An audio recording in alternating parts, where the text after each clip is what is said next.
Hello my friends, it's Danny, and today I am going to show you how to make the most tender and juicy baked barbecue chicken breast. And I'm also going to share 2 easy, healthy meal ideas using the chicken as a head start ingredient. Along with that, I'm also sharing some tips on marinating and food preservation thanks to the sponsor of this video, FoodSaver, and their powerful VS3000 vacuum seal unit. As you can see here, it creates a very strong airtight seal that's going to help to lock in flavor and freshness while protecting your food from freezer burn or any unwanted fridge flavors, which is really important, especially when you're doing meal prep and working with Head Start ingredients. Plus, you can take advantage of your favorite seasonal ingredients and any great deals that you find at the grocery store because you can preserve them without having to worry about any common storage downsides. So that is a win-win. Now, shall we dive into these recipes or what? Now, whenever I'm making any type of baked chicken, I always try to get it out of the refrigerator a good 15-20 minutes before it goes into the oven.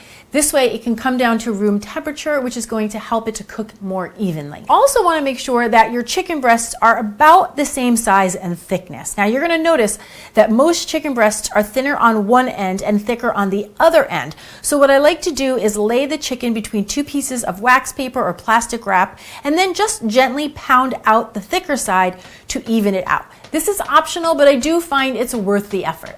Once I've got my chicken prepped and ready to go, I'm going to make a very simple marinade by combining a 1/4 cup of avocado oil with a 1/4 cup of fresh squeezed lemon juice. Then I have a teaspoon each of smoked paprika and chili powder. I'm going to give that a little bit of salt, a little bit of black pepper, and then lots of fresh garlic. I'm using 6 fat cloves of garlic, and I love to run it through a garlic press. This gets it nice and fine, plus it gets all the garlic juices going, so it's a lot of flavor. Once I've got this in the bowl, I'm going to just gently whisk everything together. Now, even though we are making a baked barbecue chicken, I do like to marinate the chicken with this base first. This way we're getting lots of flavor, lots of layers of flavor in our chicken. So I'm going to just place the chicken into the FoodSaver preserve and marinade containers, and then I will pour this marinade right over the top. You just want to make sure all of the chicken is coated, just like mine is here. We're going to pop on the lid, and then I'm using the handheld vacuum sealer to create a quick marinade for the chicken, which is super fun and super easy. Because normally I would want to marinate this chicken anywhere between 6 and 24 hours, but because the FoodSaver uses vacuum power to infuse the marinade into the chicken, this is only going to take 12 minutes, which obviously saves tons of time. This is a fantastic shortcut whenever you want to marinate meat, fish, vegetables, because you can get the job done in minutes instead of hours. Now that my marinade is ready to go, I'm going to bake the chicken. So I've got the oven preheating at 400 degrees Fahrenheit. And here I have a rimmed baking sheet that I'm just going to line with some parchment paper for easy cleanup. You could also do this in a baking dish. Both roads lead to Rome.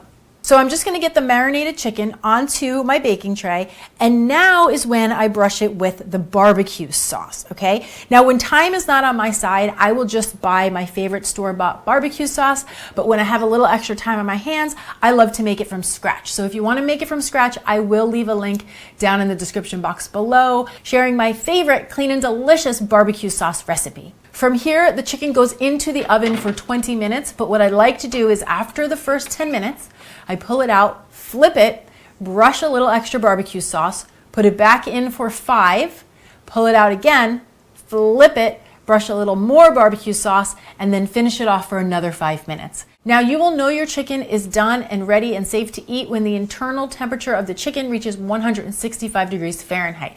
But because chicken breasts are so lean, they can be easy to overcook. So what I like to do is get them out of the oven once they hit 160 degrees Fahrenheit, and then the residual heat will continue to cook the chicken, and it'll come up to 165 just perfectly, and they will stay nice and juicy, no risk of drying them out. This is also a great time to let the chicken cool down before vacuum packing, because vacuum packing really doesn't work with hot foods because of steam and moisture expansion. Now for the fun part, we are going to do some vacuum sealing, and for all my meal preppers out there, this is going to bring your meal prep game to the next level.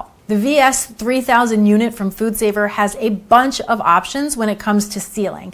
You can adjust the unit to dry or moist, and as you saw earlier, it has a really great feature with this handheld vacuum seal. This allows you to vacuum seal sauces, stocks, marinades, and more. There are definitely a lot of options with this unit when it comes to food and flavor preservation. So here's how we're gonna do the chicken. So I'm gonna place my chicken into a FoodSaver bag and then vacuum seal. This could not be any easier to do, and as you can see, the seal is incredibly strong and the bags are designed to keep food fresh up to 5 times longer compared to ordinary storage methods. Now this chicken can be stored in the fridge or the freezer. Just make sure that if you've got it in the freezer that you take it out and let it thaw out beforehand. And then when you're ready to reheat it, you could either heat it up in the microwave or do what I like to do, transfer it into a shallow baking dish, add a little bit of chicken broth to the bottom so it stays nice and moist while it's reheating, and then pop it into a 350-degree oven for about 15 minutes. You could certainly enjoy this chicken with your favorite side dishes, but as promised, I want to share 2 easy, healthy meals that you can whip up during the week using this chicken as a head start ingredient. And the first is a loaded sweet potato. So I just give my sweet potatoes a good rinse, rubbing them down a bit under some cold water, and then I place them onto a rimmed baking sheet. Poke a few holes over the top so that the air can circulate while the potatoes are cooking and nothing explodes in the oven. And then into a 425-degree oven, these will go anywhere between 40 and 50 minutes depending on the size of your potato. You just want it to be nice and tender.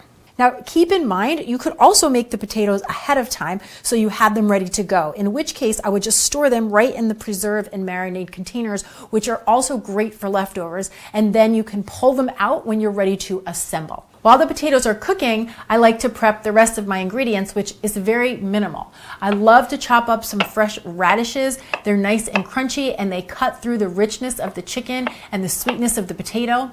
And then I also chop up a handful of fresh cilantro. It's just a super bright, fresh herb that gives a real brightness to this dish.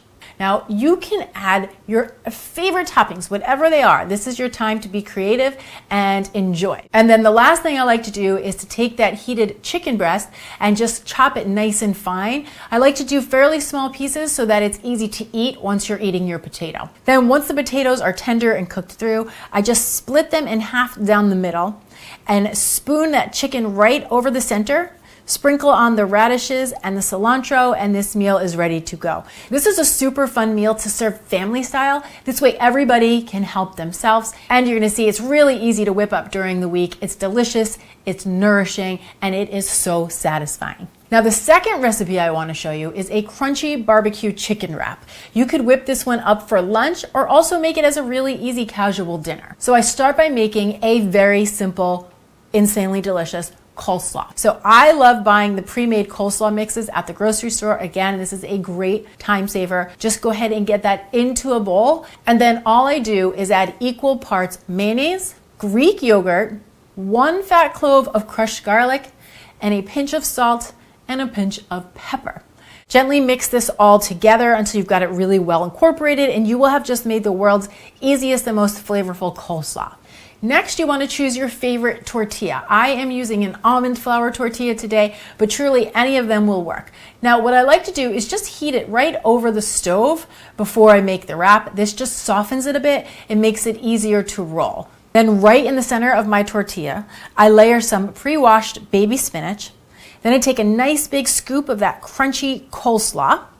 And then right over the center, we're gonna layer the barbecue chicken. And I just like to slice it nice and thin for this. And if you have it on hand, an extra spoonful of barbecue sauce is delightful. Then to make the wrap, I just fold it up like you would a burrito. So I pull in the sides and then I roll it up and over onto itself.